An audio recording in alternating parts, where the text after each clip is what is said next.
Hello and welcome to the Climbing Arborist podcast. This podcast is brought to you by Westspur Tree Equipment. Westspur Tree Equipment is an arborist supply store that pretty much has anything you would ever want as a tree climber. If you're wanting a new harness, new ropes, new spurs, new rigging gear, rigging block, different hardware, carabiners, micro pulleys, slings, all of that good stuff, all of that nice, shiny, brand spanking new equipment that you want to buy. Especially after listening to the podcast and, getting a bit of an itch for some new gear, head over to westspur.com/pod, that's POD, and use the promo code DAN, DAN, and you'll get 10% off your entire order. So go over to westspur.com/pod, POD, and use the promo code DAN. to get 10% off your entire order. And if you go over to Westspur, or if you want some advice, give Westspur a call. Speak to nice guy Dave. He is an absolute wealth of knowledge when it comes to tree climbing equipment. He's been in the industry for years. He manages to get his hands on all new types of equipment that just comes out and gives it all a trial run. So he has a great wealth of knowledge when it comes to tree climbing equipment. So once again, that's westspur.com/pod and use the promo code DAN. This podcast is also sponsored by Jobber Business Software. Jobber is an online business software that can be implemented into any style of business, but it works especially well for arborist companies.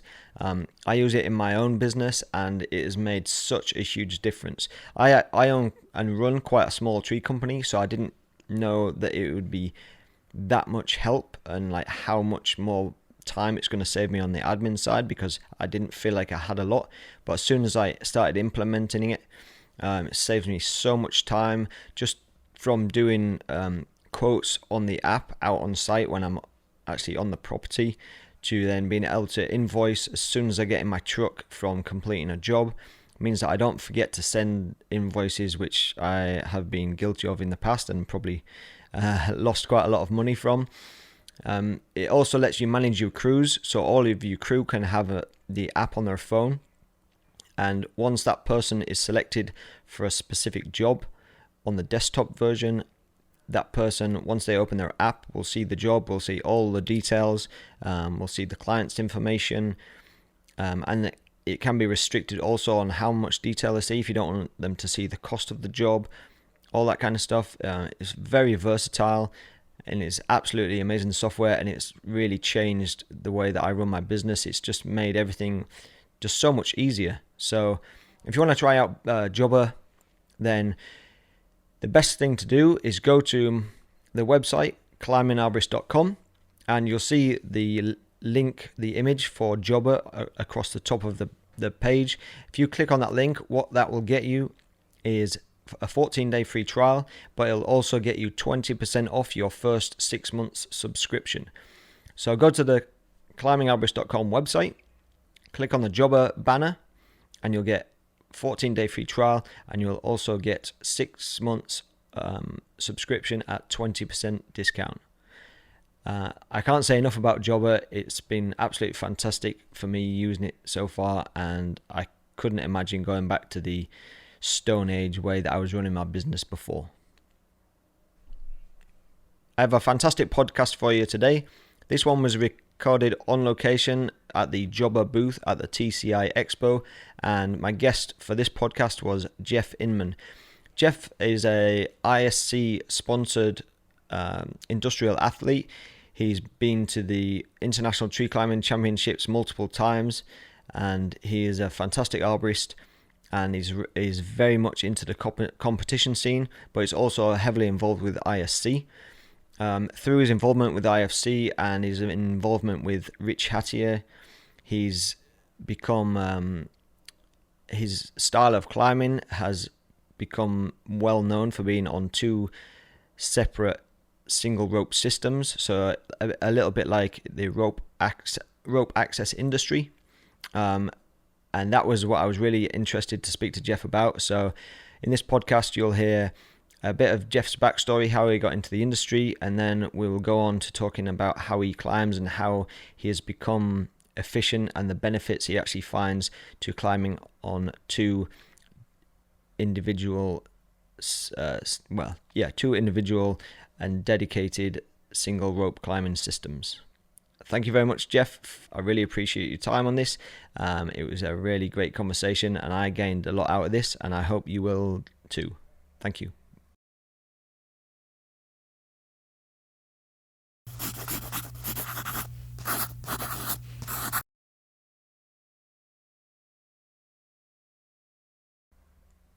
Thanks very much for joining me anyway, Jeff. No. I really appreciate this, and especially after, we were at the Area Rescue Challenge, and I kind of saw you talk, and I knew a little bit about you, but after seeing that talk and hearing what you had to say and hearing about the way that you climbed stuff, you were like the person that I wanted to talk to the most. So luckily I nailed you down for the podcast. So I really appreciate it. I appreciate it too. I'm gonna be honest, I'm a fanboy a little bit. I've been listening to your podcast for a long time, so this is pretty rad for me to be on the podcast. Awesome. I appreciate you saying that as well. That's very nice to hear. So if you can kind of tell me a little bit about yourself, a bit of an introduction to who Jeff Inman is, and how you got into the industry, and just kind of an introduction to yourself, really. So I went to Virginia Tech, which is in Blacksburg, Virginia, and studied natural resources conservation, and minored in forestry. So before that, I was pretty heavily into rock climbing and thought I just wanted to live out of a van and live down in a gorge and just climb all the time. What I quickly found out is I'm not strong enough to be able to make a living out of that, and I'm a bit more conservative, I feel like, than I gave myself credit for. So while I was in college, I discovered arboriculture, and just with a class that my major was required to take, and learned about tree climbing, and I was pretty much hooked right from that point forward.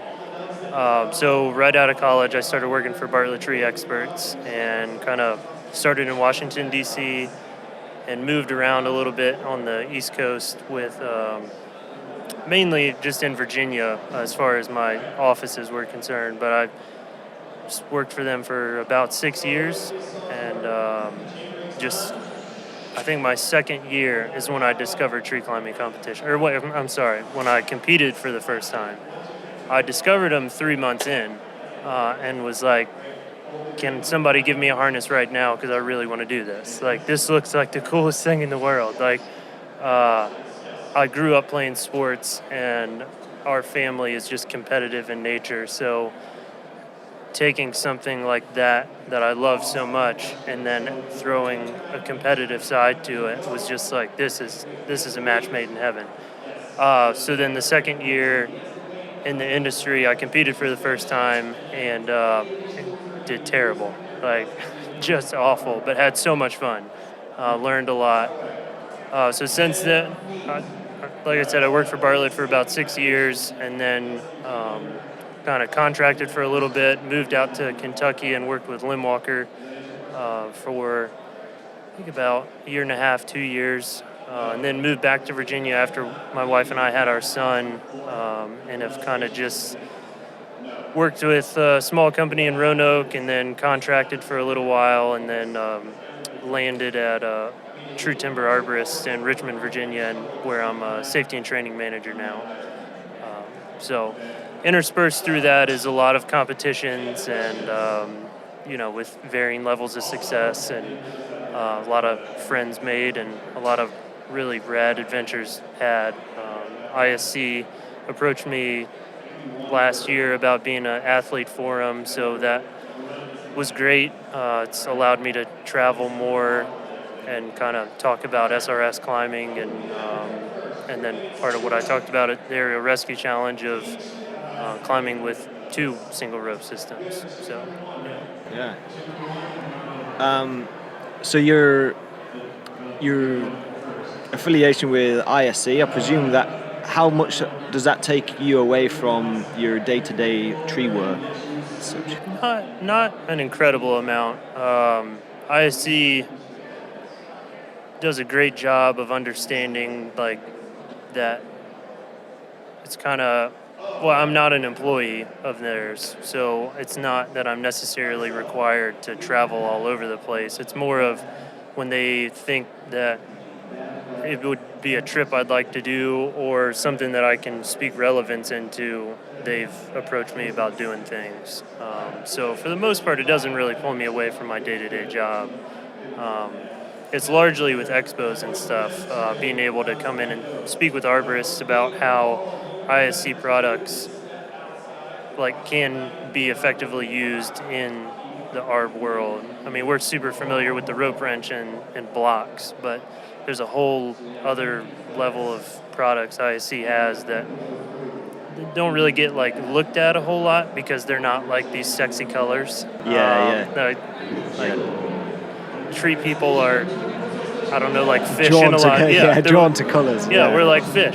Like the new shiny, colorful thing is what we're drawn to. And ISC largely doesn't have big flashy things. Like the fact that the rope wrench is made in like 8 or 10 colors is about as flashy as it gets, I guess. It was quite funny because for the first maybe like 3 years of the second generation of the rope wrench that was made by ISC, it came out in the one like red, kind of dark red color. Yep. And then like 3 or 4 years later, they released it in like 7 different colors, and it's like you instantly see everybody else going out and buying like a second rope wrench just because they want it in a different color. No, it's true. I had no affiliation with ISC when that happened. So like as soon as that dropped, I bought a purple and a black one just because it's like, I can't buy black and blue, so like I'm gonna buy black and purple. Yeah, it was. I don't know. It's just funny how it doesn't matter like what kind of arborist you are. We're all drawn to that cool looking thing. Yeah, like standing in the booth, that happens all the time. Well, you got anything new? This looks like kind of like a new color, and it's just like, no, it's the same. It's so funny because you're kind of looking for the new launches of gear at the expo, and you'll see the exact same piece of gear that you might already own, but it's a new color, and so it feels like it's a new piece of equipment. And you're like, oh, so when you first got into tree work, is it because you are an outdoor kind of a guy that likes to be active? What made you decide to choose arboriculture? Well, so I'm quite outdoorsy. I love being outside and in motion. So it's part of why rock climbing drew me in, partly because it was a niche thing too, but it's insanely physical, it's remote, it keeps you outside, you constantly, not only do you have to be constantly in motion while you're rock climbing, but you have to constantly be training to progress in rock climbing. So then when I went to school to learn about how to care for natural resources and specifically about trees, my grandfather was a big-time woodworker, so we grew up going into the mountains of West Virginia and experiencing what he would do with what tree people, what arborists would cut down trees, give him the wood, and he would turn it into bowls and plates and stuff. So I've had this draw and love for trees from a very young age, coupled with being completely fascinated with the outdoor world and then wanting to be active. So that's why that urban forestry class in college, when I discovered arboriculture and that I could kind of combine all these things that I love so much into a full-time job that I could make more money than I'd ever made before in my life, I was like, well, why in the world would I not want to do that?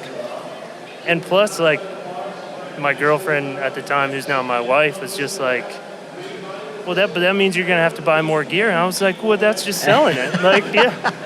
my rack. That's not seen as a problem. Yeah. That's like a good thing, sir. My rack of gear is just about to expand like exponentially. Like, and all these years later, it just has not stopped. Like, it just keeps getting bigger.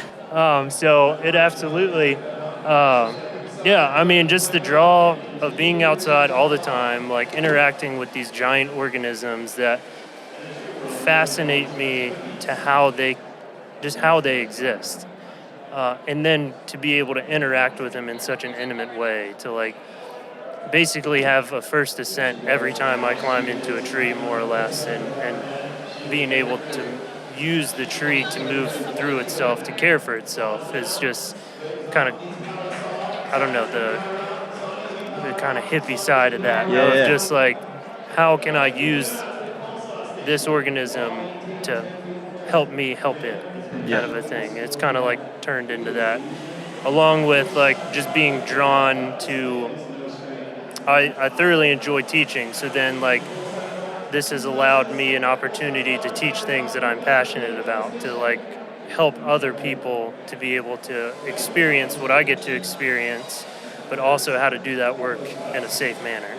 Yeah. So do you, when you say teaching, do you teach like mainly to the company that you work at, or do you teach courses for, like, say, the TCIA or the local chapter, or where are you teaching? So it's primarily been through either the company that I'm working for or contracting for, through rec climbing and competition, and it's just started to kind of turn into like bigger things. So like I think I'm speaking at 3 conferences through this winter. So it's cool to see how that's expanded as well, but it's primarily been on more of a smaller scale, like kind of intimate thing, like out in the Aerial Rescue Challenge, like settings like that. I did that at the Charlotte Arborist Association as well. Brian Brock and I talked about essentially just climbing SRS primarily with a rope wrench, but typically classes no bigger than like 30 or 50 people. So yeah. And I presume that's something that you really enjoy, like seeing what people take away from it and what they kind of learn from what you teach them. Absolutely, yeah. And it's part of what I love about Expo too, or ArbFest, or any of the events, of getting those people who like are still climbing on a Blake's Hitch, who like come up and look at a rope wrench, and it still fascinates me to people come up who have never seen a rope wrench before. Like, despite how long it's been out, despite how long Expo's been going on, people have never seen it. So when they roll up to the booth and start, I mean, they all play with it the same way, like trying to figure out how it works. I play, because again, I'm a competitive person, I play this game with myself of like, okay, 30 seconds. I've got 30 seconds to figure out where they're coming from to get them to stay for 30 more. And then just keep repeating that over and over until you just watch a light bulb go off. Either that, or they're like, I don't have any interest in this, and then they walk away. Either way, it's just kind of like I maybe expanded their way of thinking, and which is wildly satisfying, especially in this event where you're just kind of stuck to one spot. Like I found if you can't find little ways to like win during the day, it's just little really, competitions with yourself. It's just such a long day. That's definitely shows your competitive side, that you're making these little games with yourself. I'm always surprised, because I feel like once you're familiar with a lot of the new equipment that comes out, and once you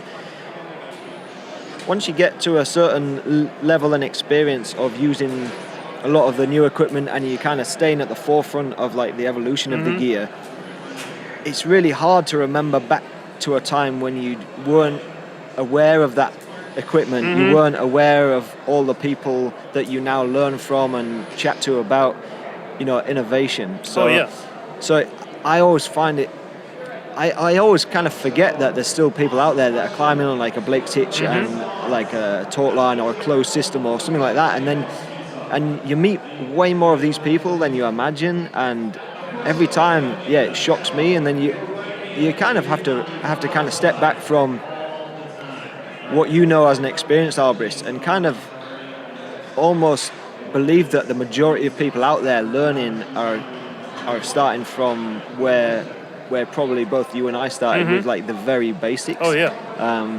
Because I think once you get to a certain level, you just assume everybody else knows about that equipment. I say that often. So I've feel incredibly honored and blessed to have come up next to the arborist I've come up with to get into competitive climbing so soon, so that my career could progress as fast as it has, and to be, I mean, there's a certain level of I just really dig this, so I'm gonna spend more time on it in general, but being surrounded by those people.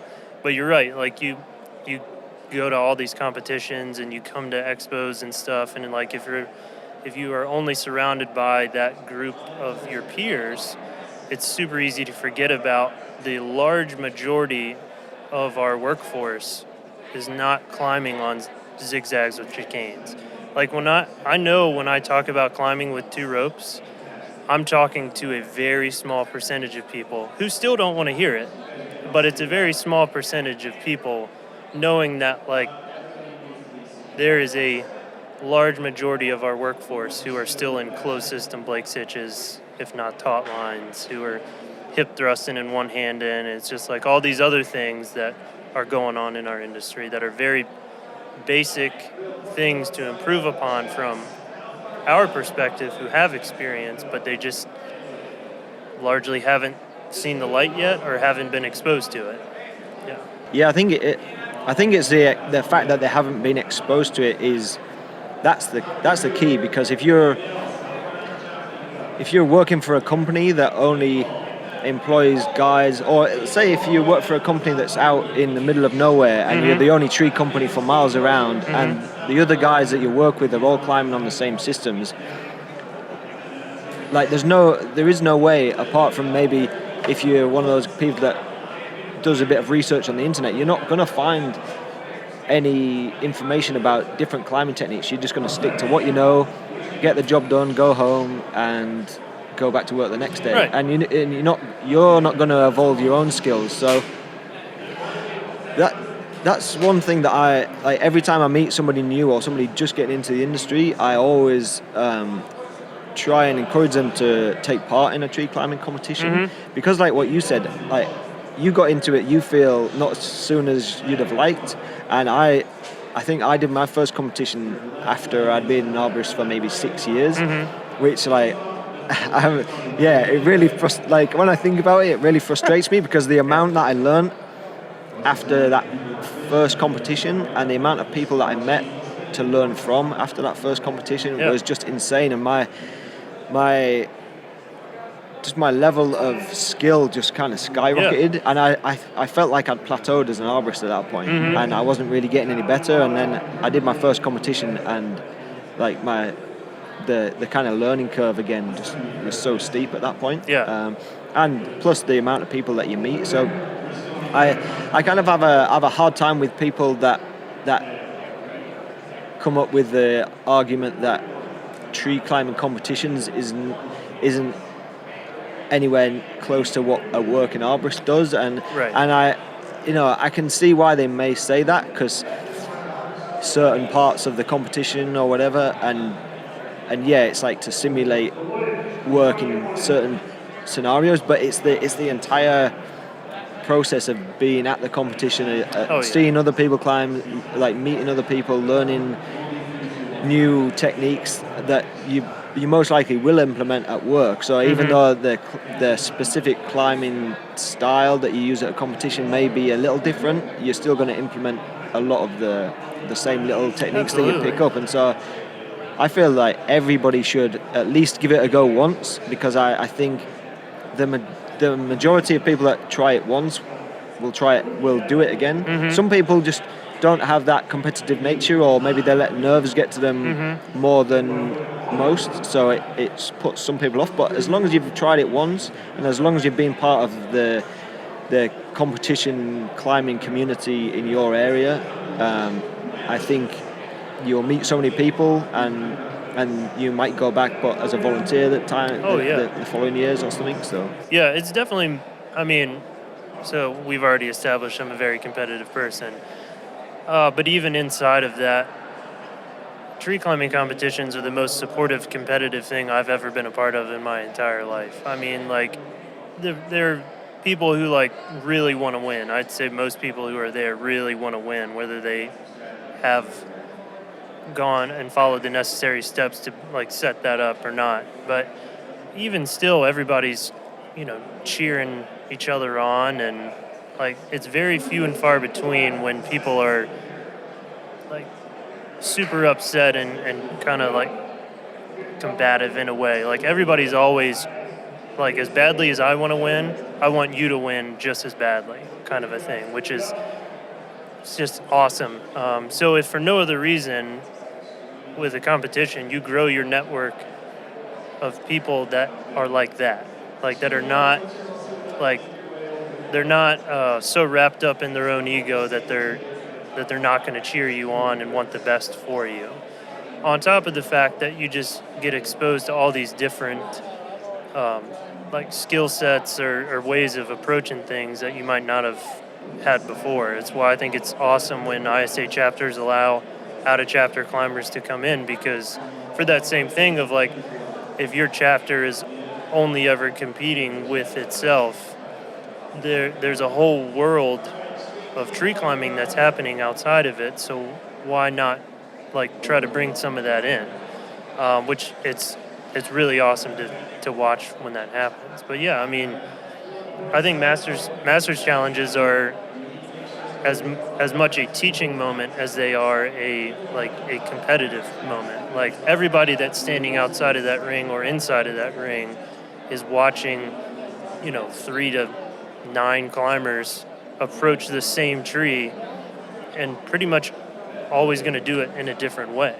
So you get to actually see in real time how different arborists climb the same tree. And the benefits of that, I don't think are really measurable. Like it's just so wildly applicable to people's day-to-day work of understanding that there are different ways to tackle the same task. Yeah, that's what I love about the Masters climb, is that you can see the thought process from start to finish, how somebody looks at a tree, how they kind of break it down in different sections, how they, because you have to start from scratch in the Masters climb. So you install in your lines, and so if you have like 8 people climbing in the Masters, you might have 5 people throw for a different time point, or maybe the same time point but for a different ascent to the time point, and then they're likely to do the stations in a different order and take different routes, and as much as the preliminary events are all kind of pretty much set, and there's a certain amount of room for like personalizing the event in the work climb or in the aerial rescue. You can kind of put your own kind of touch on it, to a degree, yeah. But in the Masters climb, it's everything is down to you. Yeah. There's no do this, do that. Right. You kind of, it's like a blank slate. Yeah. You have your score sheet that you're trying to climb to, but largely it's your own. It's each individual climber's. It's their own artistic expression on that tree, like how they are going to move themselves through that tree, how they see it from the ground, how it then gets changed when they're in the tree. I mean, there's just whether or not they hit their shot on the first throw or the 6th throw, like and dealing with that pressure. I mean, it's like there's so many things that are happening that people might not get the first time they watch a Masters climb, but if you go and participate enough, you'll start to understand those subtle differences, and then it translates back into work. Like I don't see how it can't. Even if you're a volunteer or even a spectator, like you're gonna see something that's gonna carry back to work. Yeah. Yeah. I don't think anybody's ever watched a tree climbing competition and gone away with not one thing that they've learned. Right. Okay, so I've got a good question for you. So I know that you're pretty good with the throw ball, and a lot of people out there that use the throw ball have good days, bad days, just like get so frustrated. Do you have, when you were learning to throw, and obviously because you're competitive and the throw ball is one of the events in the competition, did you somehow train yourself to be more accurate and more accurate? And I know it's like just taking the time, but is there anything specific that anybody listening to the podcast you could kind of give some tips to as how to improve their throwing accuracy and maybe the power and the height that they throw to and all that kind of stuff? I'll start with maybe don't watch my master's climb from this past ITCC. It took me a little while to get in the tree, which was frustrating. But for the most part, I kind of in college we played a lot of cornhole, like beanbag toss. So there's I mean, it's a fun, like, tailgating, get drunk kind of a game, right, because it's super easy. But I use kind of the same techniques that I used then, except I throw with two hands instead of one that you do in cornhole, of trying to basically, whatever your target is, so the union that's, 60 feet in the air or 100 feet in the air, whatever that target is, I'll take a deep breath before I start my pendulum, and I keep my hands pretty close together, so it's almost like both hands are kind of acting as one hand, but it's in that grainy style, like pass the bite through, so I get that extra flick. But basically my eyes are on my target that I'm throwing to, and they don't ever leave it. So if I stay focused on that and basically just kind of visualize the throw ball going over that union, more often than not, it's going to happen. And also I finish with my hand. It's kind of like throwing a baseball too, of like when you throw, your hand should be pointed at your target. I do the same thing with my throw line of when it leaves my hands are still pointed at the union that I'm trying to hit. I found that really helped my throwing as well. Like the follow through of your arm once the ball's been released, it just kind of just pointing straight at the target. Even like once it's gone, you feel like, how can that help? But I think it subconsciously helps before you release it because your arm's all ready to go in that direction. You over exaggerate that motion. Yeah. And I feel like through that over exaggeration, it actually helps the throw line go where it needs to go. And what about, do you ever is it just kind of ingrained in you, or do you ever think about at the point that you're going to release the ball? Because obviously that's a really important part of being accurate is when you release, but I don't know if anybody really kind of focuses on that because not so much. Like I'll adjust the length of my bite to account for more pendulum if I'm throwing into a big tree. So like a lot of what we have in Richmond are trees that are 100 feet tall, so we're typically trying to hit 70, 80, 90 feet from the ground. So a lot of times my pendulum point is pretty long, which also helps because I have long legs, so I can allow that to happen. But it's just kind of like when when I feel like I have the shot, like when I through that pendulum back and forth, when I feel okay, like I'm ready to throw, when I launch, because I know my hands are going to be pointed at the target, that's kind of my release point, is whatever I need, wherever my hands are going to wind up pointing at the target is probably where I'm going to let go. So if it's a really vertical shot, it's probably going to be a really high release point. And, conversely, if it's a lower shot, it'll be a lower release point. But my hands will always be pointed at the same target. So I don't know if that kind of answers your question, but that's wherever my hands are going to stop is where I let go. Yeah. Awesome. Because, I mean, I'm definitely one of those people that has terrible days with the throw ball, and I think it frustrates me. It frustrates the hell out of me because that's probably the weakest part of my game as a tree climber in general. And so even when we're not talking competitions, when I'm at work, sometimes I'll hit the time point first throw, and sometimes it'll take me like 15, and then that's a bad start to the day. Right. And then unless you kind of can keep the frustration down and not worry about letting time pressures creep in, and then starting the day already off to a bad start, it's well, and that's what's awesome about like knowing, like even in throw line there's little tricks to know. So like how to like swing things or flip, like you hit a low union, and how to flip your line back and forth up to get to the highest union, or how to double bag, and all these things. On days when I'm not having a good throw line at work, I'll just throw over the tree, like because I can throw 140 feet in the air, so I'll I'll just throw over the tree and then double bag it, and that kind of meets that goal of like, okay, like it's not my best throw line day, but like we're at the point of the get off the damn ground and get in the damn tree kind of a mentality. Like we gotta start working now. People are looking at you, right? And be like, right. What the hell are you doing? Yeah. So let's talk about aerial rescue.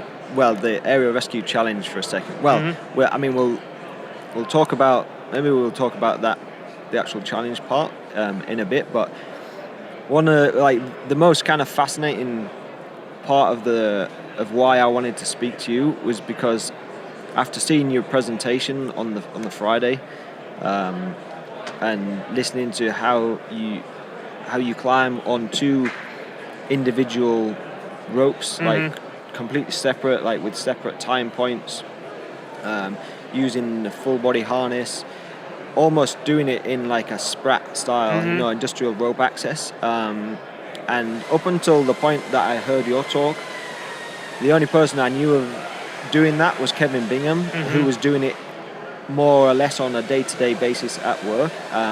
Which, like, when I heard that Kevin was doing it, I was so impressed because, I feel like I have a lot of experience as an arborist and as a climber, and I feel like I'm up to date and I've kept up with the industry and techniques and stuff.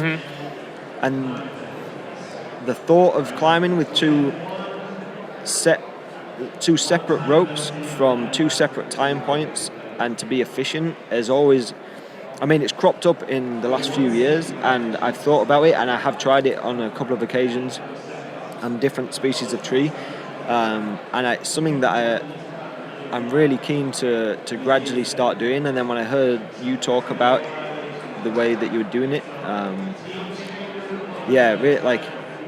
for starters, it's like it's really impressive, and I imagine if you think back to before you started climbing with two dedicated ropes, if you knew of somebody who climbed like that and was efficient at it, it would be impressive to you. So tell us how that all started, like where the idea came from to start climbing and working from two separate ropes, and cover all the bases, like why, how you felt about it then, how you feel about it now, how the whole process went, how long you've been doing it, all those. In my first year in arboriculture, my mentor instilled in me, like, you can use the tail of your rope to move around in a tree. You're not just 100% committed to, like, whether you're on the blade, whatever climbing system you're on, and that one bridge attachment, you have this other end of your rope that you can use. So even early on, like, especially not really knowing how to effectively move through a tree, I would use my tail rope a lot just to, like, kind of make a monkey's fist to throw out and tie a closed system just to get out to the end of a limb. And then as I got, like, more efficient and more skillful with moving through a tree on one line, I honestly kind of adopted this mindset of, like, I can get to any point in any tree with just one rope. Like, that was like the challenge I made for myself at the time of, like, how can I, especially once I started SRS, I was like, how can I use just this one rope and get to but even when I rec climb, I'll go out and touch the very ends of branches, like just to push me to get out on the ends of stuff.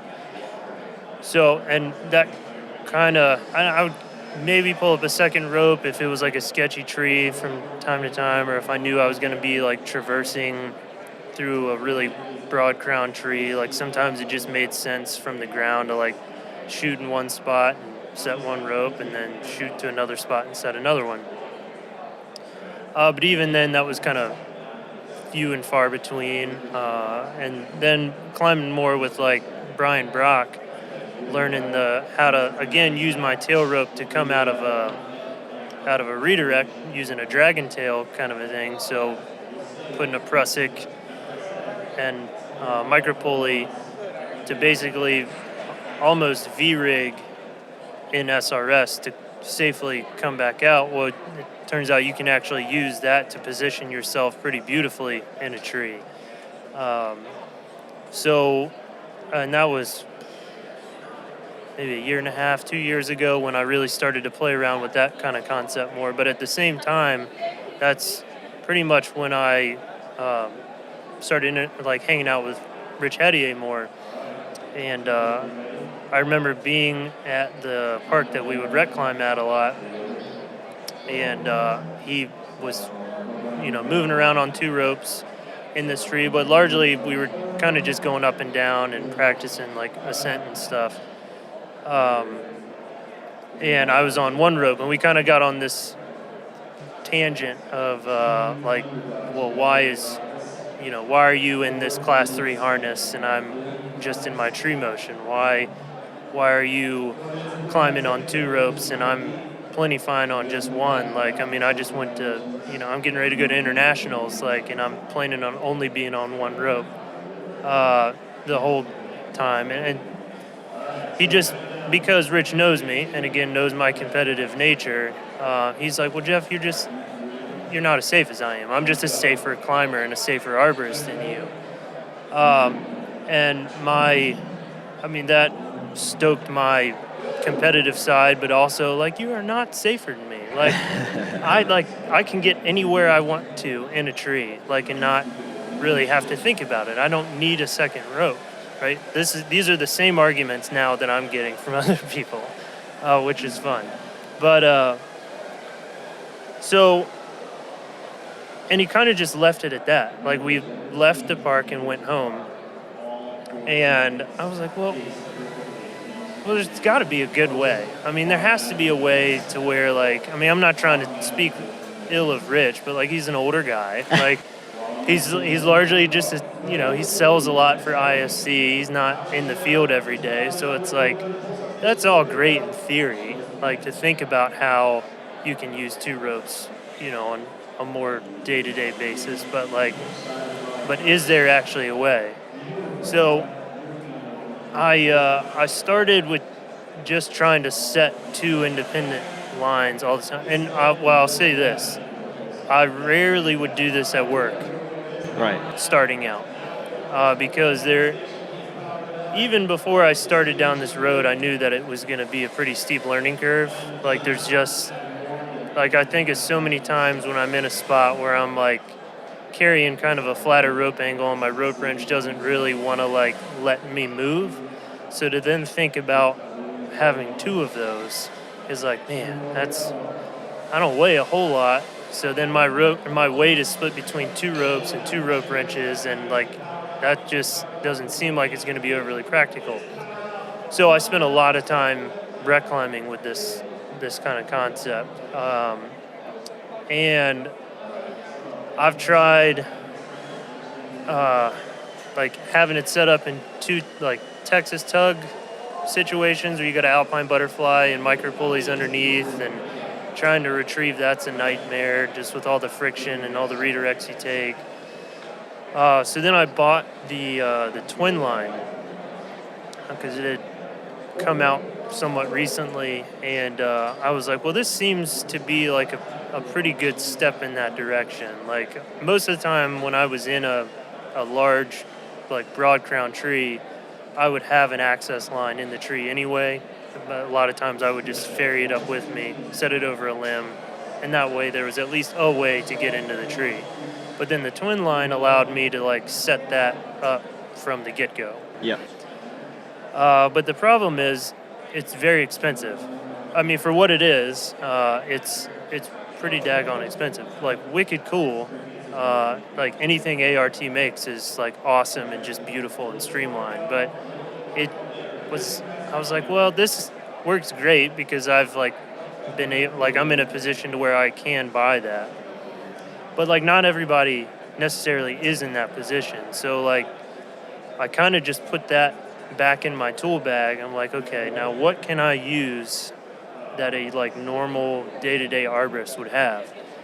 And I kept coming back to a thimble saver or an adjustable friction saver because most every arb has that.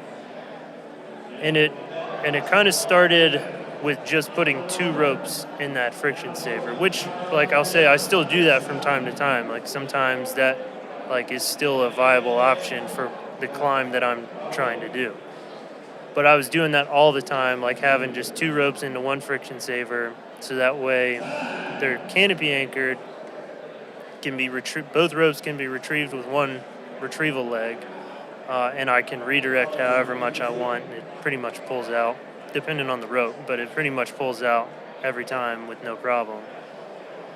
But then the more I thought about that, it's like, okay, was this really as redundant as it could be, or as safe as it could be, because both ropes are in one anchor point, and if that one anchor point were to fail, however unlikely that is, if that anchor point failed, then both ropes it didn't matter if I have 2 ropes or 6 ropes, like it's just all coming out. So then I kind of went back to the drawing board a little bit with Rich, and like basal anchors they're kind of a touchy subject in our industry of like some people hate them and some people love them. There's not really a whole lot of middle ground there. It's a great tool if the situation calls for it. When I was contracting, I largely stayed away from it just because if I didn't know who I was working with, I don't want my anchor point at the base of the tree. Like, I want it up in the air.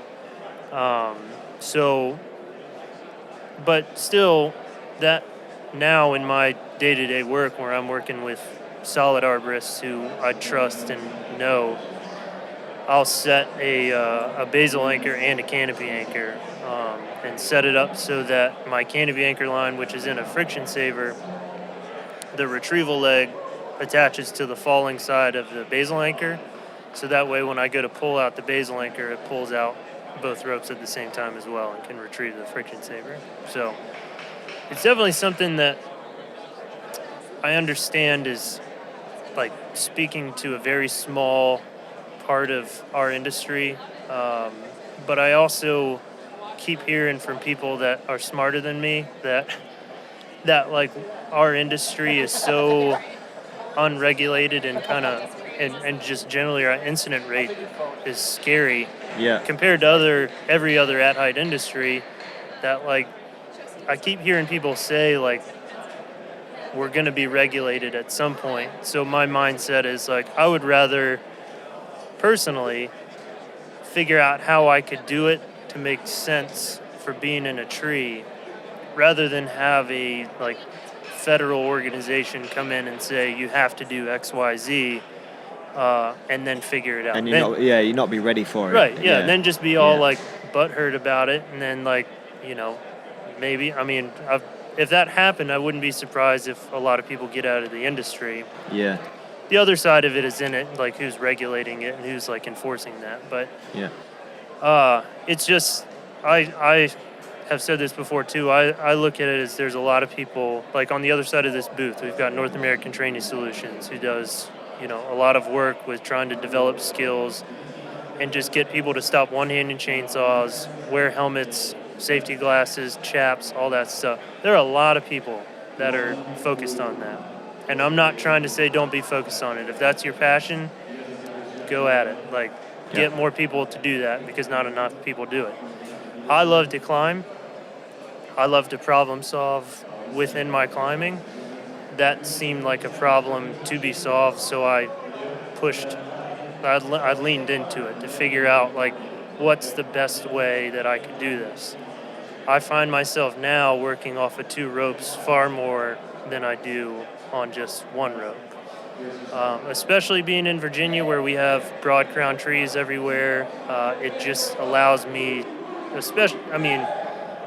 I don't think it works on MRS like at all. Like just the amount of rope moving and friction you have to manage there, that seems like a nightmare in a lot of ways.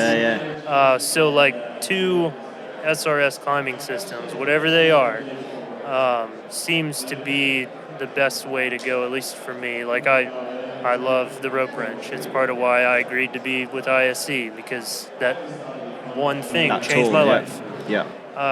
So I can make 2 rope wrenches work in a tree and actually be able to never be off rope. And that's kind of like this another little game I play of like, how can I always be attached to a rope? How, if like something happened right now, could I go to the ground? Like, could I get to the ground right now? Or could somebody come up to me? Like, kind of a thing. Like, which is the other, I think, huge advantage of having 2 ropes with you, is you always are pulling an access line a little bit closer. Granted, it's probably attached to you, so it's going to be pulling you it's going to be pulling down on you, but you have that additional anchor point to kind of back that up, along with the fact that so much of my work takes me to like the like outskirts of the crown of a tree. So when I thought about having just an access line in a tree, how many times is there somebody on my crew that could actually go up that access line and then follow my line to get out to where I am? If I'm like, 60 feet away from my tying point, I don't know how realistic it is to expect a number 2 climber to be able to like follow those same angles. Maybe that's a different topic entirely of like, should I even be doing that with that level of inexperience? But especially when contracting, that kind of went through my mind more often of like, these guys don't really maybe not know how to do this, so how can I make it so like somebody could do something? So if those tail ropes are closer, if they're following me everywhere I'm going, then that means somebody could at least come up my tail rope and get to me. It's kind of that was just kind of this other like benefit I found through this process of like, there's just another way for somebody to get to me a little bit closer. I like it that the reason for you climbing on 2 ropes, as you've just explained, was from Rich, and then you explained the benefits, and then there's actually some more benefits that you haven't gone into yet, which I'll ask you about. But then going to the aerial rescue challenge competition, the big part that came out of that for using 2 systems, especially in like Sprat, is actually for rescue, in case of a rescue situation, that there's always 2 ropes, so you can ascend one, usually the backup rope of the climber, and then you're backed up on their rope, and so and I know it's actually, for a lot of people, it might be quite hard to think about rescue that much, because obviously we're hoping it never happens. In a majority of tree companies, maybe it's never happened before, so it's not at the forefront of your mind, but it kind of should always be a consideration. Like even was taking a step back from the way you climb and using 2 ropes all the time, I think implementing an access line,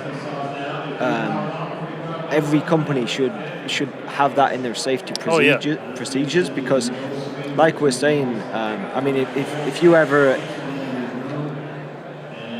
I think people, when they think about aerial rescue, they maybe think about what they should do and what's kind of standardized practice. But if you actually go through it in your head, like if something actually happened right now, who's gonna rescue me? How are they going to get up there to me? Like you were saying, if you're 50, 60 foot out from the main trunk, like, is somebody capable of getting up there? And if you actually run through those real life scenarios, just even having an access line is so important because take a second climber or a groundsman, how quickly are they going to be able to get into the tree without an access line? And then the difficulty of whereabouts you are in the tree and all that kind of stuff. Right. Well, and we proved that at Aerial Rescue Challenge, right? Yeah. So the event that I was one of the judges at, like you all had to install a line to get up. I mean, it was just a straight up, tie-in point was right above the victim. You send right up to her. Yep. Figure out what's going on, and then bring her, straight down. I mean, it was pretty wide open union, only like 50 feet up or so, and there's still 30 or so percent of the competitors didn't ever leave the ground.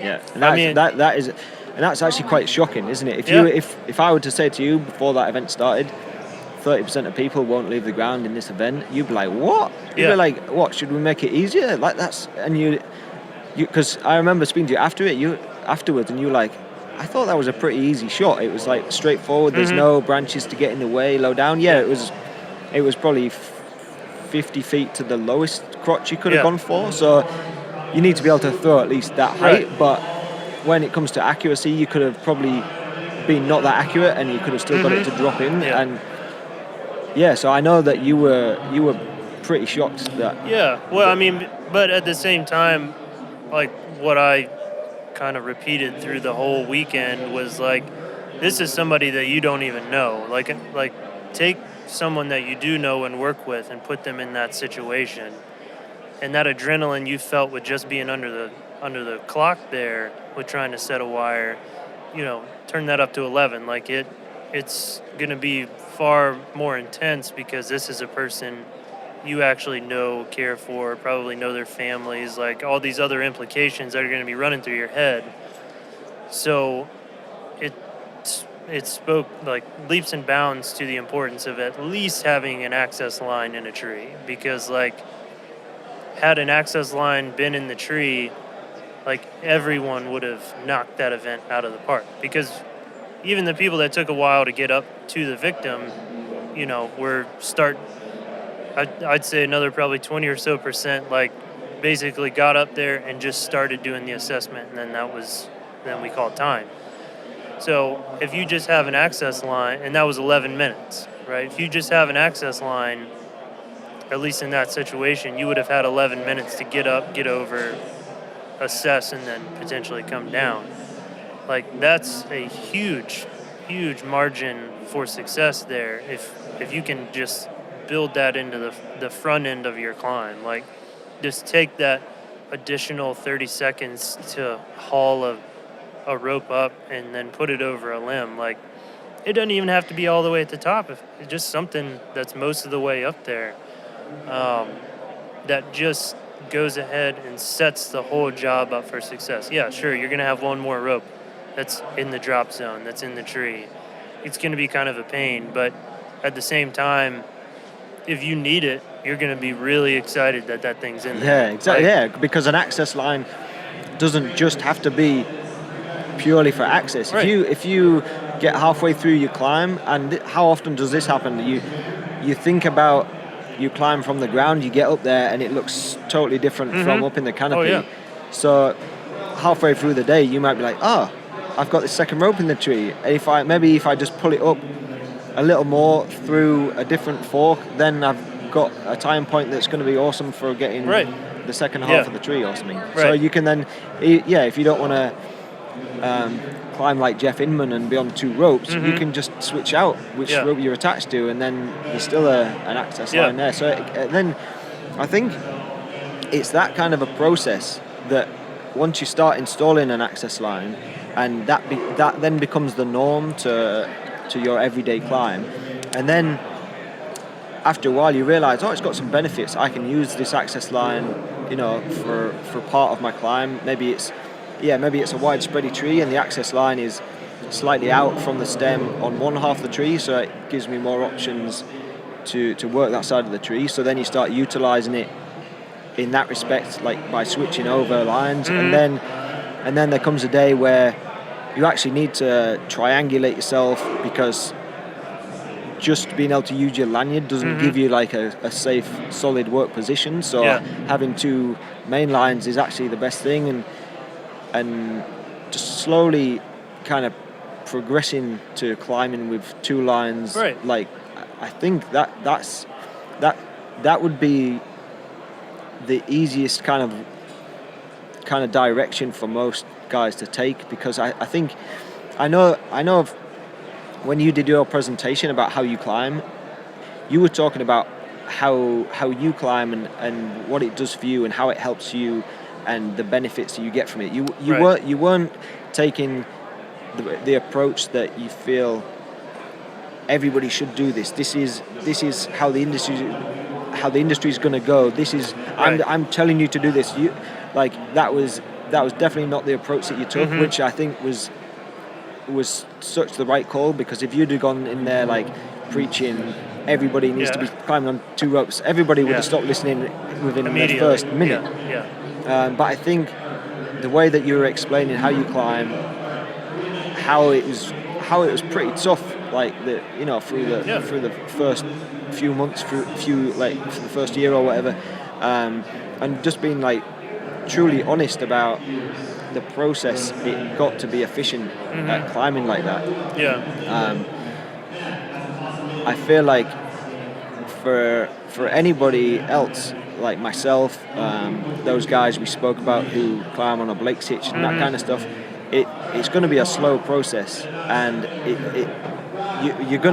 people are gonna have to break it down into segments, like installing the access line. And I remember something that you said that was really interesting, that I think a lot of people hadn't even thought of, and it was a bit of an aha moment. You were saying, if you just throw a line up and it goes through two or three different unions that are actually good and solid to climb on, then you can install two separate time points with that one throw line. You just have to kind of double bag and attach a second throw line, and then you're already installing two lines with one throw. You don't have to throw in once, install a line, throw in again. And I think I looked around the people listening to you, and a lot of people were like, oh we could do that. And I actually thought that was a brilliant kind of little kind of throwaway little comment that you said about, and I think it resonated with a lot of people. I'll have to give credit to Hadier on that one too, because that was my argument as well. Is like, dude, it's gonna, like, sometimes it takes me a while to get a line set in the tree. What in the world, like, now you want me to try to set two? And he was like, no, and he fired one up in the tree and then double bagged and set up a basal anchor and a canopy anchor all at the same time, and they come down side by side. And it's like, what? And then he's like, and now, if you were wearing a class 3 harness, you could actually have a trailing backup device for your ascent, because we all know that's like kind of the most exposed we are to risk, because we don't know what the tree actually looks like. We don't know what our anchor points look like. We're never going to know what they're rated for, but we also have no idea what they actually look like. So why not have a backup like on ascent? Which I think is another thing of like, the way I climb with it is I don't leave the ground with two rope wrenches on me. I'll have a backup device. Since I'm wearing a class 3 harness, I'll have my backup device trailing on the other line as I ascend up on one rope. Then when I get up into the tree, I'll pull the other rope wrench up to me, tend the slack, and then I go about my work that way. If I have to do any ascending after that, a lot of times I'll put my backup device onto the other rope, disconnect the rope wrench, and just kind of repeat that process. Ascend back up, pull the rope wrench back up, tend the slack. The idea of wearing 2 foot ascenders to me was just like, I'd rather not do that. Like, it seems like a lot, and if your ropes are coming from 2 different directions, and that's going to be a pain, in which case, like, I can't then climb one rope because my 2 foot ascenders won't let me take really big steps. So, I think that's another misconception, is people think like you have to. I guess the way I envisioned it early on, when people were talking about climbing with 2 ropes, is having like an anchor point on opposite sides of the tree. Yeah. and that obviously isn't always realistic. But then also, like, how do you ascend with 2 ropes? And that's where, like, becoming more involved with Rich and ISC and the industrial rope access side of things, and how I've kind of like morphed my approach to all this, including down to the harness I wear, to accommodate that, to just, again, all in the effort to try to make it easier. Like, I know I said earlier, like, I wanted to buy or use stuff that, like, a common arborist would have, and then I went and got this class 3 harness that, like, very few normal arborists have. But that just kind of is the avenue I guess I ended up going down. As far as setting it up, it's like any arborist could go out tomorrow and set up just having 2 ropes in a tree, even if one's just an access line, from the moment you try to set your own to work around in the tree. So if nothing else, like if all this time and effort and research I've put into all this, like, ends up, like, we never get mandated to use it in 2 ropes, like, sweet, that's going to be great for a lot of people. Like, if our industry just gets better at what we do, that's the best way to win. But at the very least, if I can inspire people to at least just put an access line in a tree, then I feel like I'm doing my job. Like, it as much as I find benefit in having 2 work positioning ropes in a tree, for the work that I do and the trees that I work in, right? Because all that is subjective to a degree. Like, you're in the P&W, so you're largely kind of going up and down these big Doug firs. Yeah. I mean, that's not like all you do, I imagine, but like at least from my experience. A lot of the work in the area that I live, we have a lot of Douglas firs and we have a lot of western red cedar. So just naturally, a lot of the work is on those trees, and so implementing a 2 rope system, climbing, single stem trees is going to be completely different to implementing twin rope systems climbing the trees that you climb.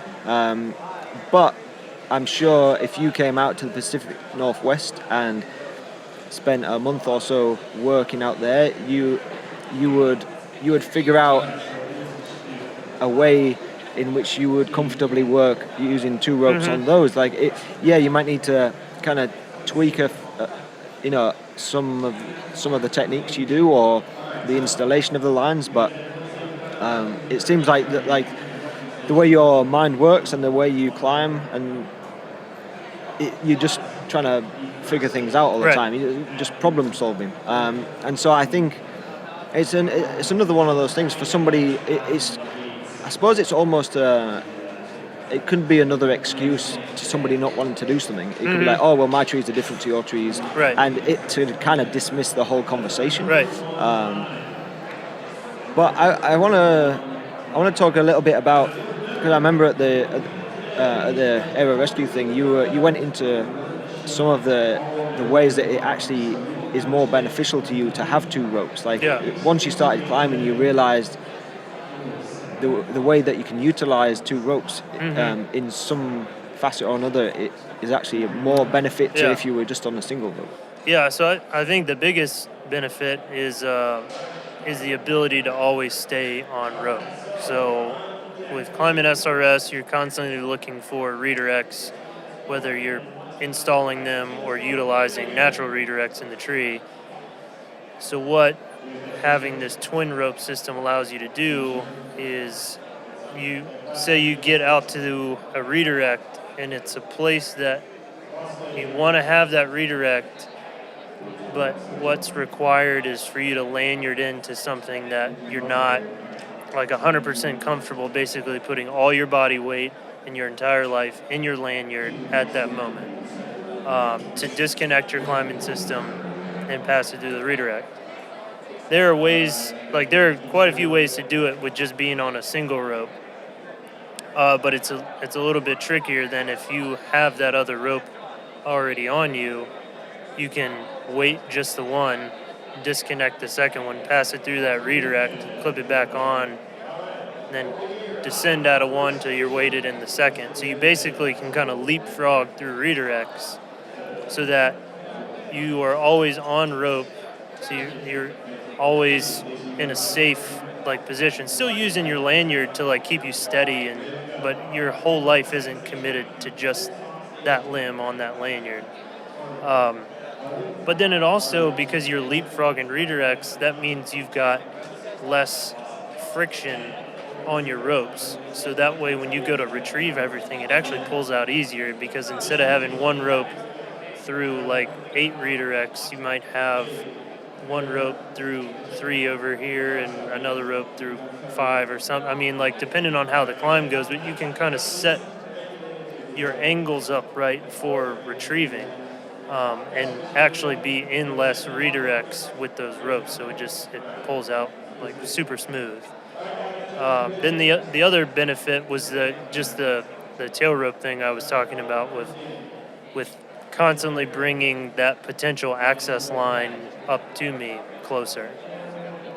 And again, I like to play games, so my game in the tree is how little can I use my lanyard, which is pretty absurd to think about never using your lanyard, but it actually has pushed me to be able to position myself well and choose proper redirects and just be in places where I can be on top of my work, to where I'm basically, if I'm going to use my lanyard, which I still use my lanyard a lot, I should say that, but my lanyard at that point is really just basically snugging me up to my cut, to the spot where I'm as comfortable as I possibly could be. And what I found is climbing this way, I've never had the type of work positioning that I have now.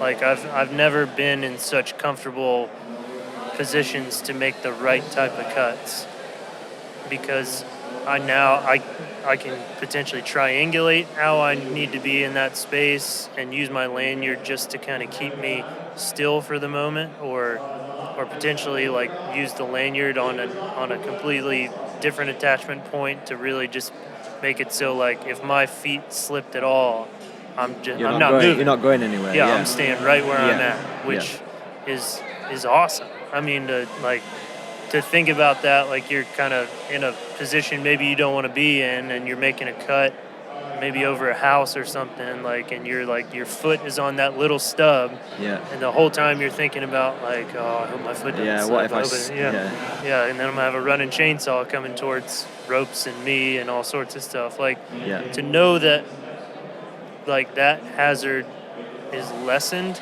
because I've been able to own my work positioning in such a way, just makes my mental fatigue, even at the end of a day and end of a work week, far, far less, because it's just one less thing that I'm hyper focused about. Not that I'm not paying attention to it, but it's not this big glaring thing of just I better not move my foot 1 degree or else I'm popping off of this. I completely know what you mean about. So I have, in the last few years, I've really got anal about work position, and having it as good and as secure as I possibly can, and that's with me just climbing on a regular single rope climbing system with a lanyard. And so to imagine if I had another line on top of that, to how secure you could be, that just makes total sense for work position. And because I found that before I got really anal about my work positioning, it's like that phrase, you don't know what you don't know. So you were always just doing things like putting your foot in a position like you were saying, I don't want to slip off this. So you'd accept that risk of I don't think my foot's going to slip, but if it does, and you kind of think about what you might do. All right, I'll just chuck my chainsaw to make sure it doesn't come near me or whatever. But which is a stupid thought to think, if I can react in that 0.2 of a second when my foot sleeps, I'm going to do something about it, which in reality you're definitely not going to do anything about it. Stuff happens. It's blink of an eye. It's so fast. You have no time to react. Yeah. And so knowing that you can mitigate all those risks by having yourself in a comfortable position.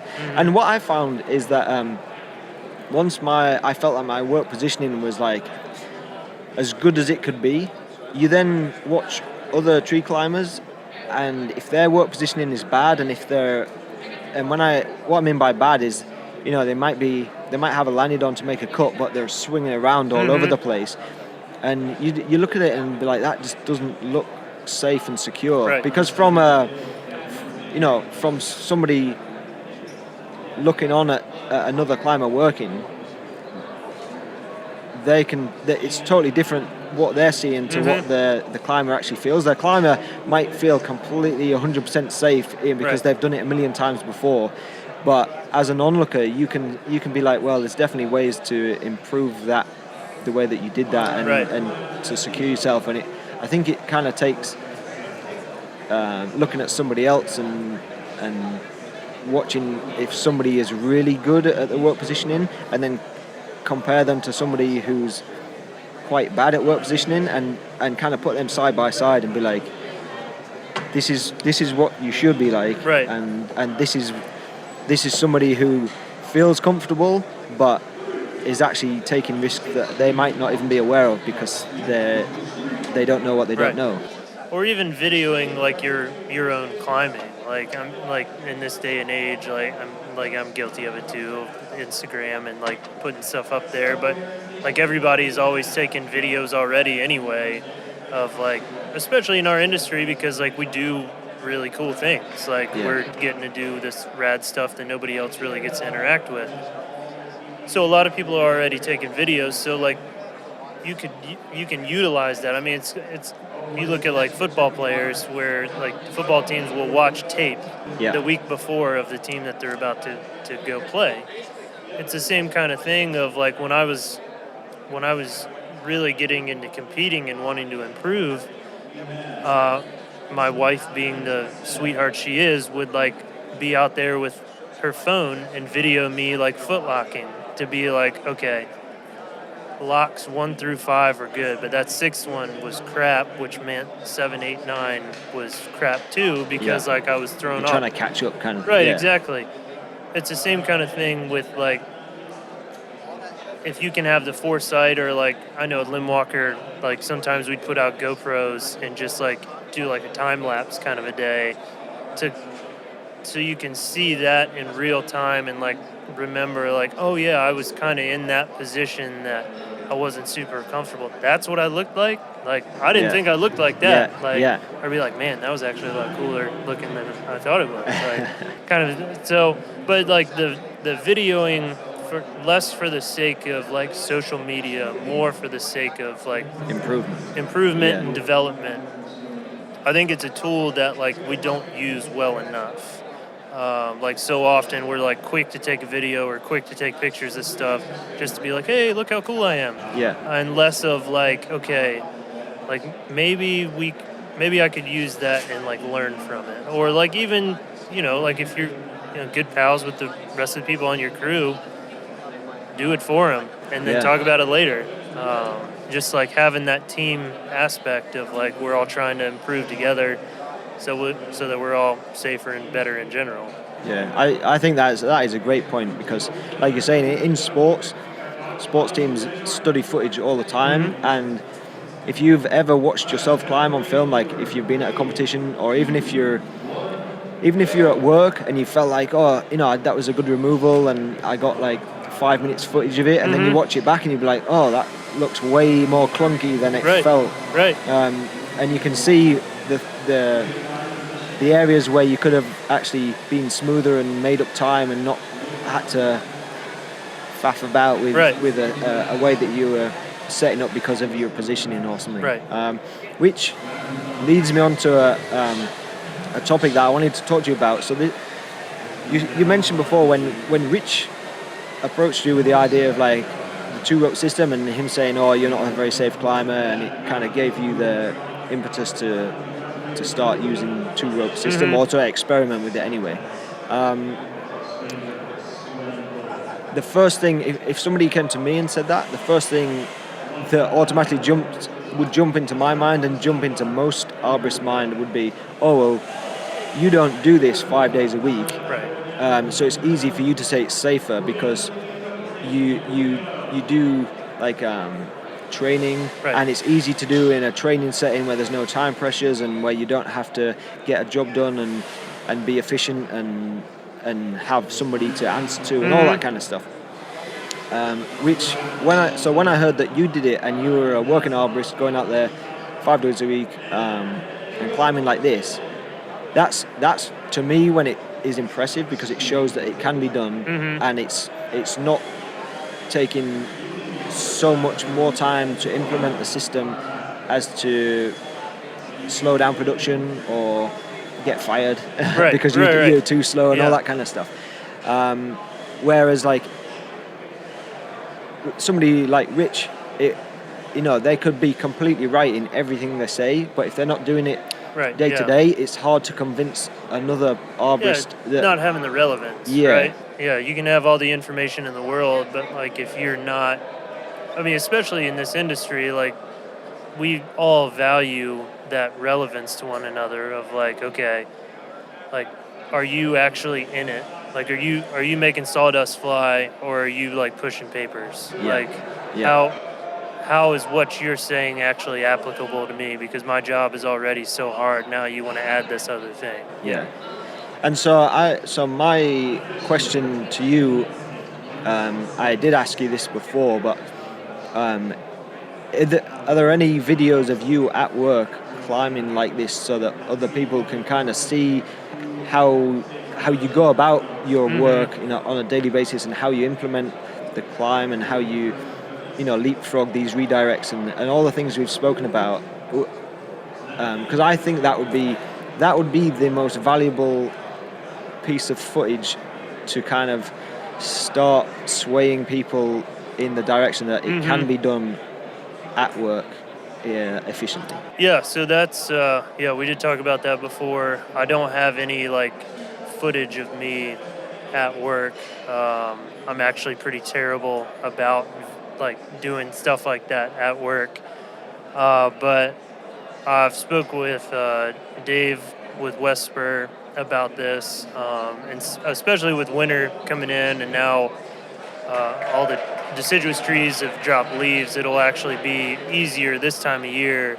I think we can set up some GoPros and kind of, at the very least, attempt to record some of this. Just, I agree. Like, a lot to fanboy a little bit. Like, a lot of my, like, resources outside of Bartlett came from your website early on of, like, video, like, or at least, like, giving me a way to, like, look in a direction to get more information. Like, especially in this day and age, like, a lot of people love to just learn in that way. Like, so to have that visual resource, to have that, to be like, I'm not just like talking out of my ass here. Like this is actually a thing that I do. Like, I understand that, and just haven't actually gone about documenting it. But that is something that's kind of on the docket for this winter, since it just seems like it would actually be easiest to do in the wintertime, because you can actually see structure of tree. What's going on. You're not bogged down with foliage and everything else. So, I guess it'll be coming. Because I think a video of you climbing like that would just be amazing to show how efficient you are, and maybe get rid of the stigma of it almost making the job impossible, which I think the majority of arborists would think, I'm climbing on one rope and it's hard enough. If you're giving me 2 ropes and saying I can't disattach from one of the ropes at any point, then this is going to make my life impossible, kind of thing. But if no, that's true. Yeah. I mean, I think that's another like kind of misconception, is like you can't ever, like, people think that I'm saying you can't ever come off the other rope, which is not at all what I'm saying. I'm like, if you're on one rope and you're lanyarded into something, you technically are attached twice. Still. Yeah. I think that's a concept people kind of forget at times. But at the same time too, of like, your tree might dictate something else. Like it's kind of down this road of options. Like it's another set of options. But yeah, I'm more than happy to try to get some GoPros and stuff set up so it can actually document how I go about the process. Because it's kind of like at this point, like I've talked about it enough. I need some video. Yeah, you need some backup. Yeah. But aside from that, I think, say if so how long did it take you to really feel comfortable and efficient after implementing working from 2 lines? I probably played around with it recreationally for maybe about a year, just trying to work out like all the little kinks and stuff before trying to bring it into like day-to-day use. It's probably been in day-to-day use for maybe like 8 months or so. Right. So I think so the way I see it now is you've done all the hard work. You've figured out all the kinks. Yeah. And you've got it to where it's smooth and efficient, and all these little benefits that you see from having the 2 ropes and the way that you can leapfrog, the way that you don't have to climb through natural redirects and all that kind of stuff. You've made that slick, and it just helps, it aids your climbing. Right. But that's kind of a big part of the learning process, I think. And I feel like if you were to make a video of you doing a climb at work, and it would show all these different kind of things that you do, in the process of climbing with 2 lines, and somebody like myself could watch that, it would already give me that kind of advantage and that leap in experience and time on not having to do that year of climbing. I mean, obviously, you've got to put in the time to just get the feel for working on 2 lines, because it's going to be so alien to everybody who works from 1 line. But if I can watch a video of you and see a bunch of the techniques that you're already using, then that's instantly goes into my toolbox, and I don't have to figure that out, which might take a year to figure out some of those little techniques. And so it's already given people like a jump on the time it took you. I would. No, I agree. I suppose. I agree. I mean, that's kind of our human nature as well, of like we're a little lazy at times. So like whatever, I mean, not in a bad way, but like whatever like I can do that, or whatever I can avoid from doing, somebody else has already done. Like it's just gonna make the whole process easier instead of like reinventing the wheel, just hitting the ground running with this thing. So yeah, no, I agree. Like it's hard to talk about this stuff if there's not a visual aid to go with it. Like that's what I was really kind of hoping for in Washington, was to have more like ability to kind of walk through stuff like that, but the trees kind of didn't allow me to go about it the way in which I kind of go about it in a way. But yeah, I think it's totally doable to get that video footage up to try to, at the very least, like clear up some of these questions that people are having. Like not so much, well, I guess to a certain degree prove that it can be done, but also just to be like it's not this fictitious thing that like people are just talking about in this abstract way. Like it can be done. This is an option. Yeah. Not necessarily do this all the time, despite the fact that I try to do this all the time. Like I feel like the more you play with it, the more it sells itself to you. But it's like learning how to throw a throw line. Like how long did it take us to feel relatively competent with a throw line? Like a while. It's the same kind of thing with anything, like putting on gaffs, and the first time we tried climbing SRS, like it's just one giant like. It's going to be tough, curve. isn't it? Big time. It's going to be tough, and I feel that would be the biggest advantage to having a video to learn from. But also, I mean, it's I suppose it's the willingness to want to climb like that, isn't it? Really, that's going to be. I think that's going to be make or break for the people that go that route, and for the people that kind of want to dismiss it. Because the reason you would dismiss it and be like, "Oh, it can't be done," and walk away, is because you're not willing to put in the work to make it work. And again, I mean, especially like if somebody's been climbing for like 20 years, then to have somebody say, "Okay, no, you've been doing it wrong all this time. You need to have," like, which honestly is kind of a topic or an approach that gets taken a lot of, like, you've been doing this wrong your whole career. You need to do it this way.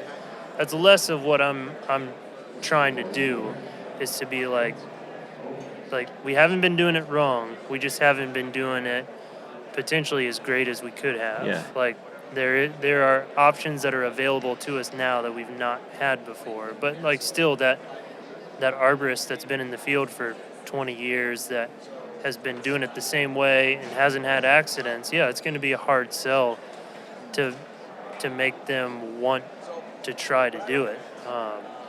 So I think to anybody that's not really had an accident in the field, to make any changes is hard to convince them that you might not have had an accident, but it doesn't mean that you're doing it in the safest way. And the thing is, if you have an accident and it's serious, it's kind of too late. You can't go back and be like, right, now I'll change, because that might be like a life-altering accident. Which is kind of scary to say, but that's the industry that we work in. If you have an accident, there's a good chance it could be career-ending, it could be it could be fatal. I mean, that's just the reality of our life at height. Like, there are, and especially working with things that we don't know what they're good for. Like, and like, we can put dynamometers on things. We can make speculations about what this is good for, and like knowing green log weight charts, and but like, did we just come out of a drought? Like, all these other factors, like, is there decay from a wound from years ago? Like, did we make a cut in the wrong place and have something come apart? Like, all these other factors that we don't know. So it's kind of off topic, but that whole mindset of like, well, nothing's ever happened, so I'm totally fine, is not a justification in my book, because no two trees are the same, no two climbs are the same, so no 2 days will ever be the same. Like, it doesn't. You could go into the same tree like 10 years later, and things could be completely different than they were. So that's another like ego thing I feel like is wrapped up in our industry, which is completely understandable because of our origins. But like, having that ability to like kind of remove yourself from that and see like the bigger picture of like, there are inherent risks for us choosing to go up, despite the fact that how good we are at mitigating those risks. There are risks. There are risks that you can't control, and that there might not be an indicator to mitigate it, because it just might be, like you say, a tree coming out of a real drought and it's weaker in general, and something that looks like a good healthy size to tie into might one day just kind of fail out of the ordinary, really. Ash trees, I think, are a perfect example of that. Like, we've historically been good with tying into stuff in ash trees, and then watching what EAB's done and where they break from is terrifying. Scary. Places you would never think they just snap at, like they snap at. Like, it's just, so that's that whole, it's just risks that we undertake every day. Like, we just need to be real with ourselves and one another, that like, no day is a casual day. Like the moment our feet leave the ground, it's like game on. And however you can build your climbing, rigging, whatever, to make your day safer, whether it's 1 rope, 2 ropes, 5 ropes, whatever. Like, whatever has to be done is what has to be done to do it safely. And finally, like, climbing using the Class 3 harness, how different did it feel like the transition did that feel, and how does it Yeah. how does it feel now? Like if you were to put back on the tree motion again, what are the differences? So going from a tree motion to a class 3 harness, you're not gonna like it. And there's no there's no sugar in that. yeah. No, it's not because of how the harness is constructed. Um, there are sewn sections that as a male climber, when I sit down in that harness, I have to be very careful. I can't just jump into it kind of like I did with my tree motion because of how I had everything dialed. It was very form fitting, and I clip in, sit down, and then I'm off to the races. With a class 3 harness, you have to be pretty intentional, especially for the first little bit as you're getting used to it, about as a male climber, understanding where everything's hanging and situated so that you're not very uncomfortable. But then after about a month, you kind of as the harness breaks in, and as you kind of get adjusted to the harness as well, you really kind of forget about it. It's a little uncomfortable being on the ground, but once you get in the air, it hasn't really affected me at all. I don't feel I felt for the longest time that my tree motion was such a part of my climbing and how I go about my movement through the tree. And it's not, the tree motion's a wonderful harness. I love that thing to death. And if they had an upper portion, I might be in a different harness. I don't know, but they don't. So those lower D's are I don't have hips. So the upper D's on harnesses are a nightmare for me. Yeah, horrible. Yeah. So the lower D's were the big portion of what sold it for me with the tree motion. So then trying to find a class 3 harness that kind of met in the middle in that way, there aren't really a whole lot on the market at the moment. So you use the Camp? I use the Camp. And have you tried, say, the Edelrid, or even this? I know it's different, but the Sequoia SRT kind of portion. So I've climbed on. There's a company out of Brazil called Task that I've climbed on. That's a little different than what we're used to in the arb world. I haven't tried Edelrid. I tried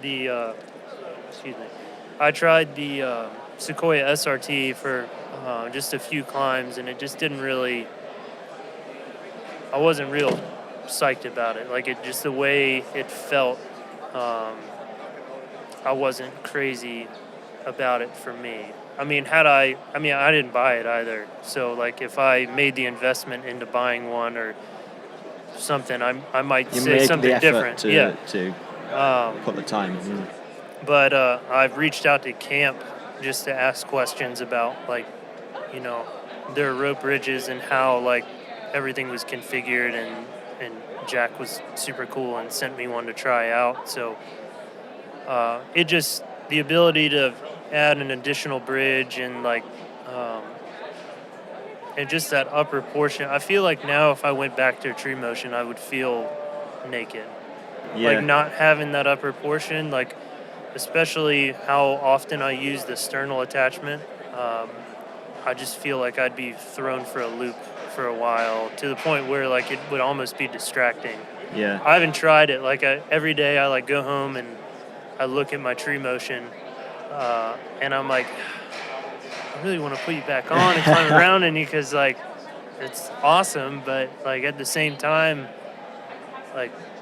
I've have made a commitment to myself of trying to figure out how to also help at the moment, work with Camp to try to get that kind of stuff out to us as arbs, get those options out. Yeah.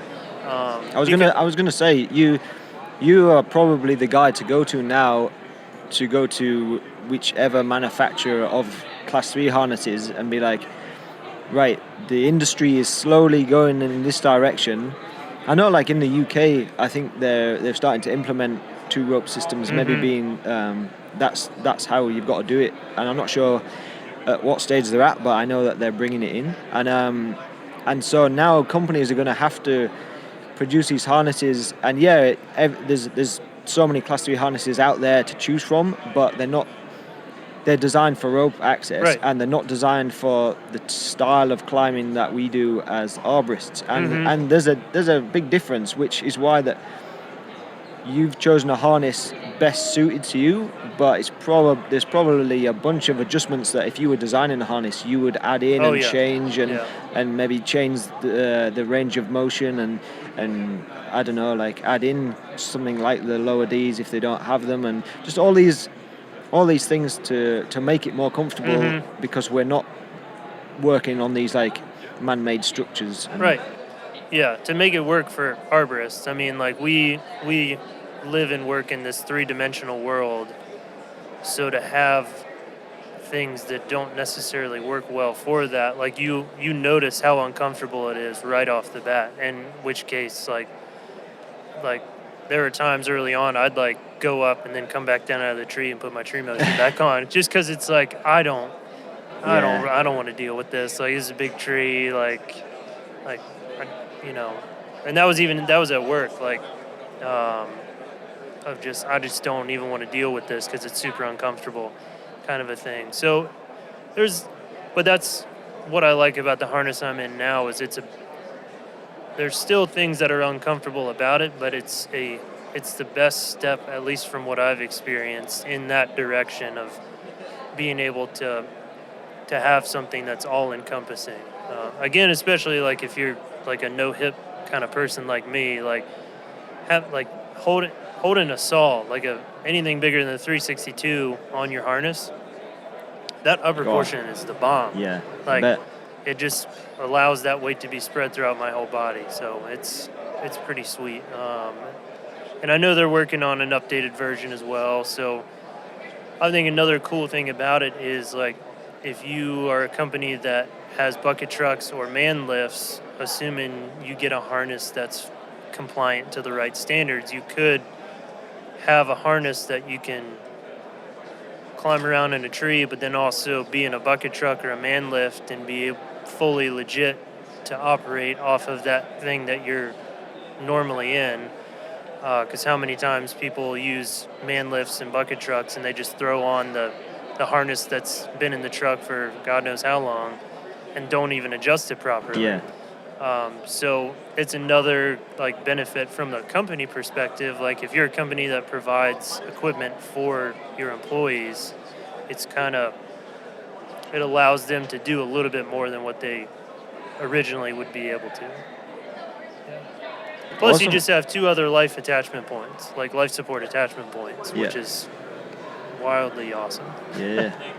I feel like one note to anybody that kind of listens to this and start thinking about, starting to play about with two ropes and stuff, like what you just said about the harness. Some, like, when you first started doing it, you'd be at work and you'd come down and switch out to your tree motion because you just weren't feeling it, and you have a job to do. And I would say it's so important to take these learning steps slowly, because if you really like grit your teeth and be like, no, I'm gonna try this, I'm gonna use these two ropes, I'm gonna do this, and then you start getting frustrated at work and start kind of cutting corners in other aspects, and you let that frustration build up, that obviously could cause accidents as well. So the fact that you started out doing it in a wreck climbing situation just to play about with it is so important. And then as you start implementing it at work, don't feel like, I've set this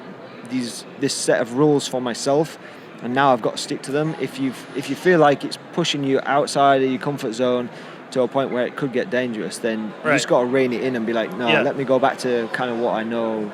Exactly. How to do. Because the last thing you really want to do is take a situation and make it unsafe for the sake of safety. If that makes sense. Like, it's just, well, I'm safer because I have two ropes, but at the same time, but there's more chance that I'm actually going to have an accident. Right, because you're so focused on that. I think wreck climbing is a highly underutilized thing in our industry, as far as like potential training, but also like for figuring this stuff out. Because my mindset is like, when I'm at work, like, and like if I'm there. We're grinding, and we're trying to knock this out as safely and, super high quality, but as efficient as we possibly can. So that's, especially early on, I was just like, okay, like, this is a great idea, but is this really gonna affect the safety of this climb? Maybe not. Like, how's this affecting production? Kind of, it's like everything we do with trees. I always bring it back to what is it we work on? We work on trees. Trees are dynamic creatures. They're dynamic organisms, rather. So trying to take things and make them black and white, doesn't really work for them. Yeah. So why in the world would it work for us all the time with them?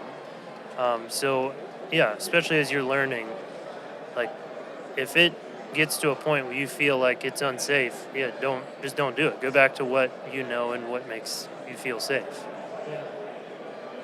Awesome, Jeff. Yeah, thanks, Dan. Really appreciate you joining me, and it's great to hear your insight into this type of climbing. And as I say, only you and Kevin are the ones that I'm aware of that do this on a daily basis. So it's really good to get to speak to you about it and kind of give me that that excitement and impetus to start climbing like this again, or to start playing around with these systems anyway. So right on. I really appreciate it. Yeah, thanks, man. Much appreciated, man. Yeah, Cheers. Thanks for listening to the podcast. I hope you enjoyed listening to Jeff and talk about all the ways that he climbs. Hope you take something away from this. If you do, please tell a friend, tell a colleague, pass it along. We want to spread this information to as many people in the industry as we can to grow and enhance the industry and just make the industry a safer place. So please pass along to your friends and colleagues if you enjoyed the podcast. This podcast was sponsored by Westbur Tree Equipment, so westbur.com. They've always been a huge supporter of climbingarborist.com and everything we do, and they continue to support the podcast. So we're really grateful for Westbur getting behind us and appreciating the information that we put out there to the arborists of the world. So we really appreciate their support on this, and to show their support, they're offering all the listeners of the podcast 10% off their entire order. So if you go to westbur.com/pod and use the promo code DAN, so go to westbur.com/pod, use the promo code DAN, and you'll get 10% off your entire order. This podcast was also brought to you by Jobber Business Software. Jobber is a business software that helps me run my own business, and it's been fantastic since I implemented it. It makes everything more streamlined. It makes me more organized as a person. It makes me not forget to invoice jobs like I used to do. So I can really get behind Jobber as a product. It's been absolutely fantastic for me, and it will continue to be a really great service. So of the listeners of this podcast, Jobber are offering a 14-day free trial, and then if you like it and you want to sign up after the free trial, you can get 20% off your first 6 months subscription. So that's a 14-day free trial, and then 20% off your first 6 months subscription if you really enjoy it and you want to sign up. Just go to climbingarborist.com and you'll see a Jobber image across the top banner. Just click on that, and that will take you through to the link to get you that offer.